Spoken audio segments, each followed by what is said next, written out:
एक गांव में श्रीधर नाम का ब्राह्मण रहा करता था।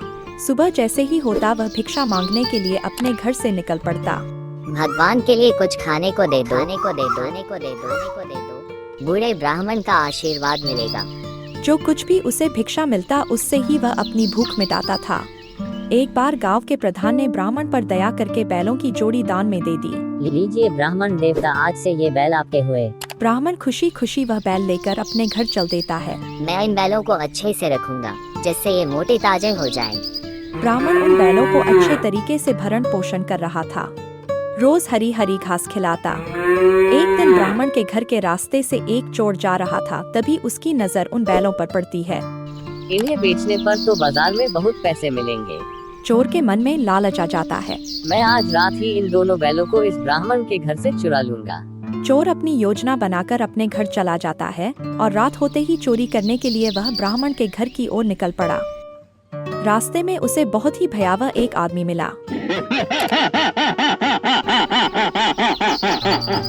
तुम काका कौन हो? मैं कौन हूँ? मैं राक्षस हूँ, राक्षस। तुम कौन हो? मैं चोर हूँ। पास वाले ब्राह्मण के घर से बैलों की जोड़ी चोरी करने जा रहा हूँ। दोस्त, मैं सप्ताह दिनों से भूखा हूँ। आज उस ब्राह्मण को खाकर ही अपनी भूख मिटाऊंगा। हम दोनों एक रास्ते के चलने वाले हैं, चलो साथ साथ चलते हैं। हाँ मित्र, साथ साथ ही चलना ठीक होगा। रात को दोनों छुपकर ब्राह्मण के घर में घुस जाते हैं।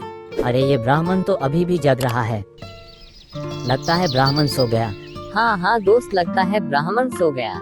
ब्राह्मण के सोने के बाद राक्षस जब उसे खाने के लिए आगे बढ़ने लगा तो चोर ने कहा, दोस्त, ये मेरे साथ तुम अन्याय कर रहे हो। पहले मैं बैलों की जोड़ी भगा ले जाऊं, फिर तुम ब्राह्मण को खाना। भूखे को पेट भरना ही न्याय है, इसलिए पहले मैं ब्राह्मण को खाऊंगा, फिर तुम बैलों की जोड़ी चुराना। नहीं, ये बिल्कुल अन्याय है। अगर ब्राह्मण की हत्या करते हुए बच गया तो मैं बैलों की जोड़ी भी चोरी नहीं कर सकूंगा, इसलिए पहले मैं जाऊंगा। बैलों की चोरी करते हुए कोई आवाज हुई तो अनर्थ हो जाएगा। मैं तो भूखा ही रह जाऊंगा, इसलिए पहले मुझे ब्राह्मण को खा लेने दे। तुम्हारी चोरी तो होती ही रहेगी। तुम कैसे जाओगे? ये अनर्थ कर रहे तुम कैसे हो जाओगे? मित्र, पहले मैं तुम जाऊंगा। कैसे जाओगे? शोर सुनकर ब्राह्मण जाग उठा। ये भला शोर किस चीज का है? ब्राह्मण को देखते ही चोर बोला, ये राक्षस तेरी जान लेने आया था, मैंने ही इससे तुम्हें बचाया है। नहीं ब्राह्मण, ये तो चोर है जो तेरे बैलों को चुराने आया था। मैं ही इससे तुम्हें बचाया है। लगता है ये चोर मेरे बैलों को चुराने आया था और ये राक्षस मुझे खाने। ब्राह्मण उनकी बात सुनकर सारा माजरा समझ जाता है और वह डंडा उठाकर अपनी रक्षा करने लगता है। शहर से बहुत दूर मनोहरपुर नाम के एक गांव में धनीराम नाम का कंजूस सेठ रहता था। सेठ को अपने पैसे पर बहुत घमंड था। काम करना है तो करो, नहीं तो भाग यहाँ से। वो नौकरों से दिन भर काम करवाता और बदले में उन्हें कुछ मजदूरी दे दिया करता था। कोई भी नौकर उसके पास ज्यादा दिन तक टिक ही नहीं पाता था। सेठ के पास जब भी कोई काम मांगने आता था वो शर्त रख देता और कोई भी नौकर उसके शर्तों को पूरा नहीं कर पाता था और परेशान होकर नौकरी छोड़ देता था। उसी गांव में राजू नाम का एक गरीब किसान रहता था। एक बार काम मांगने के लिए वो सेठ के पास जाता है। सेठ जी, मुझे कोई काम चाहिए, मैं काम करना चाहता हूँ। मेरे पास अगर काम करना है तो तुम्हें घर के काम के साथ साथ मेरी दुकान भी देखनी होगी और शहर से सामान भी लाना होगा। हाँ सेठ जी, मैं बिल्कुल करूँगा, बस आप मुझे काम पर रख लीजिए। अरे इतनी भी क्या जल्दी है? नौकरी पर तो मैं तुम्हें रख लूंगा, लेकिन मेरी कुछ शर्त है। कैसी शर्तें सेठ जी? जब मैं कोई भी काम करने के लिए कहूँ वह काम तुरंत होना चाहिए। तुम्हें केवल एक ही वक्त का खाना मिलेगा। ठीक है सेठ जी। और अगर तुम खुद मेरे पास से नौकरी छोड़कर जाते हो तो तुम्हें 1 महीने की पगार मुझे देनी पड़ेगी। सेठ धनीराम की बातें सुनकर राजू डर गया। मुझे आपके सारे शर्त मंजूर हैं। सेठ ने उसे काम पर रख लिया। अब राजू से सेठ दिन भर काम करवाता। दुकान की काम खत्म हो जाने के बाद अपने पैरों में मालिश कराता। कभी कभी तो वो रात के समय भी काम करवाता। सेठ ने सारा काम राजू को ही दे दिया और उसे सही से भोजन भी नहीं देता था।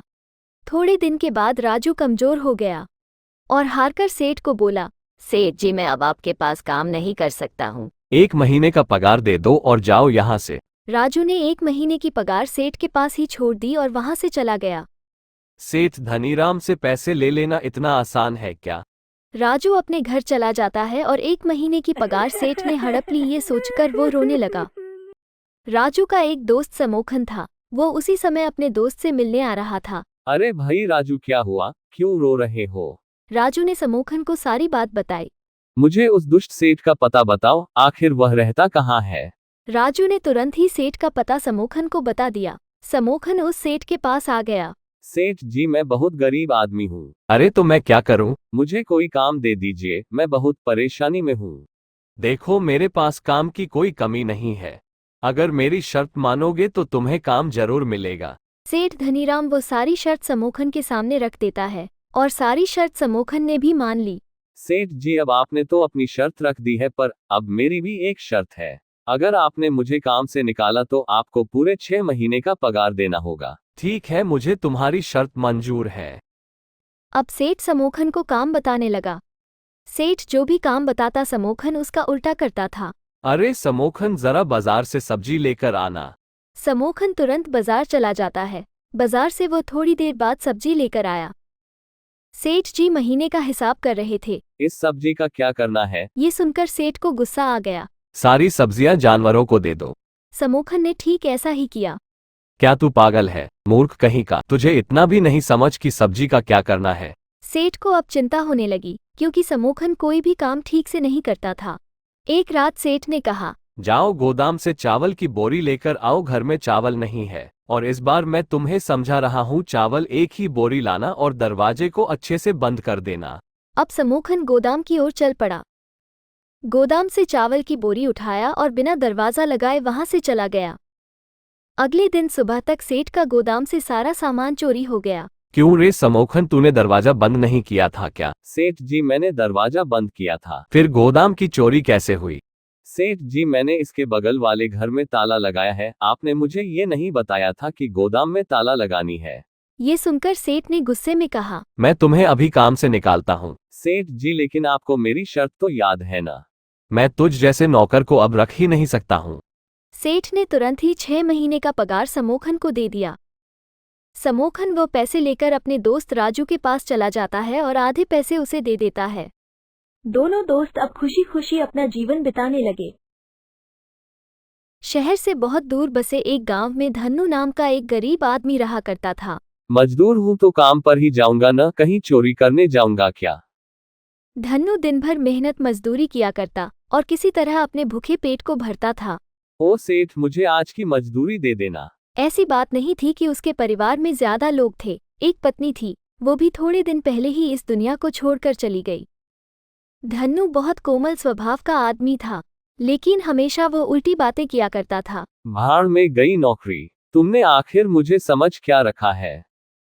कभी भी वो किसी से सीधे मुंह बात ही नहीं करता था। इस वजह से उसे बहुत ही कम काम मिलता था। एक बार वो नदी किनारे अपने दोस्त के साथ बैठा था। भाई, अब मुझे काम तो मिल नहीं रहा, लेकिन इस बार जो भी काम मिलेगा मैं उसे मन लगाकर करूंगा। इतने में उस रास्ते से एक सेठ जा रहा था। धन्नू की बातें सुनकर सेठ ने कहा, मेरे पास तुम्हारे लिए एक काम है, क्या तुम करोगे? हाँ हाँ सेठ जी, मैं बिल्कुल करूंगा। क्या तुम मेरे खेत में काम करोगे? वो सब तो ठीक है, लेकिन मुझे कितने पैसे दोगे? अगर तुम अच्छे से काम करोगे तो मैं तुम्हें 200 रुपये दूंगा। धन्नू अब सेठ के खेत में काम करने लगा। धन्नू खेत में गड्ढा खोद रहा था। गड्ढा होते होते सुबह से दोपहर हो गई। तभी उसे अचानक कुछ आवाज सुनाई दी। अरे ये किस चीज की आवाज है? लेकिन वो फिर भी गड्ढा खोदता ही रहा। उसे गड्ढे में एक बहुत बड़ा मटका मिला। मटका इतना बड़ा था कि कई लोगों का खाना एक साथ बन सकता था। ये मटका आखिर यहाँ कैसे आया? इतने में उसकी कुल्हाड़ी जिससे वो मिट्टी खोद रहा था, वो मटके में गिर गया। मटके में गिरने के साथ ही 100 कुल्हाड़ी बन गई। अरे ये भला कैसे संभव है? ऐसा करता हूँ, जो मेरे पास सिक्के हैं मैं उन्हें इस मटके में डालकर देखता हूँ। ये सोचकर धन्नू ने अपने सिक्के मटके में डाला और सिक्के डालते के साथ ही 100 सिक्के बन गए। अरे वाह, ये तो जादुई मटका है। धन्नू अपने साथ मटके को घर ले जाता है। मुझे तो विश्वास ही नहीं हो रहा कि ये जादुई मटका है। ऐसा करता हूँ, एक बार और कुल्हाड़ी डालकर देखता हूँ। वापस से मटके में कई कुल्हाड़ियां बन गई। अब धन्नू कुल्हाड़ी बेचने का काम शुरू किया। जो भी पैसे उसे कुल्हाड़ी बेचकर मिले थे, उन पैसों को वह जादुई मटके में डाल देता है और गांव का सबसे अमीर आदमी बन गया। धीरे धीरे ये बात गांव के सेठ को पता चला। भला ये धन्नू के पास इतने पैसे कहाँ से आए? सेठ धन्नू के पास चला जाता है। तुमने जब से मेरे खेत में काम किया है, तब से ही तुम अमीर बने हो। सच सच बोलो, तुम्हें मेरे खेत से क्या मिला है? ये सुनकर धन्नू भौचक्का हो गया। मेरे पास तो अब बहुत धन है, क्यों न मैं मटका इस सेठ को दे दूं। धन्नू से वो जादुई मटका लेकर सेठ अपने घर चला जाता है। सेठ ने घर जाकर मटके में अपने सारे जेवर डाल दिए। जेवर 100 गुना हो गए। सेठ को लालच आ गया। भला एक मटके में क्या होगा? ये सोचकर वो मटके में झांका और उस मटके में गिर गया। सेठ के अंदर जाते ही वहां से 100 सेठ बाहर आए। अरे ये मैंने क्या कर दिया? सारे सेठ एक दूसरे से लड़ने लगे। ये सब देखकर सेठ वहां से भाग गया।